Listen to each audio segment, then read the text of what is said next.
అదే RTV app వార్తల్ని క్షణాల్లో చదివే అవకాశం ఉంటుంది. ఒక న్యూస్ పేపర్, ఒక టెలివిజన్ ఛానల్ మీ చేతుల్లో ఎప్పుడూ ఉంటాయి.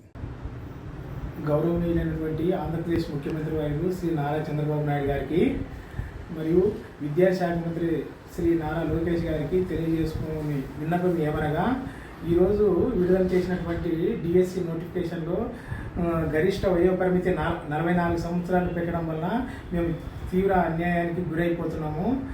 గత 7 సంవత్సరాలుగా నోటిఫికేషన్ రాలేదు. 2018లోనే 44 సంవత్సరాల గరిష్ట వయోపరిమితి ఉండింది. పోయిన సంవత్సరము జగన్మోహన్ రెడ్డి చివరిలో వేసినటువంటి నోటిఫికేషన్లో కూడా గరిష్ట వయోపరిమితి 44 సంవత్సరాలు ఇచ్చారు. అందువల్ల అప్పుడు మోసపోయాము, తీవ్రంగా నష్టపోతున్నామని ఎలక్షన్ కంటే ముందు మీ దగ్గరికి ఎన్నోసార్లు విన్నవించుకుంటే, మీరు మన ప్రభుత్వం వస్తే ఖచ్చితంగా వయోపరిమితి పెంచుతాము, మీకు న్యాయం చేస్తామని స్పష్టమైన హామీ ఇచ్చారు. మళ్ళీ ఈరోజు నోటిఫికేషన్లోన అదే 44 సంవత్సరాలు గరిష్ట వయోపరిమితి ఇవ్వడం వల్ల మేము చాలా అన్యాయానికి గురవుతున్నాము. తెలంగాణ రాష్ట్ర ప్రభుత్వంలో కూడా పక్కన 46 సంవత్సరాల గరిష్ట వయో పరిమితి ఉంది. కనీసం ఆ విధంగానే 46 సంవత్సరాల గరిష్ట వయో పరిమితి మాకు ఇచ్చి మాకు న్యాయం చేస్తారని కోరుకుంటున్నాము.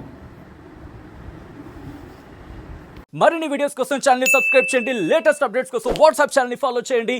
అండ్ లింక్ డిస్క్రిప్షన్ లో ఉంది.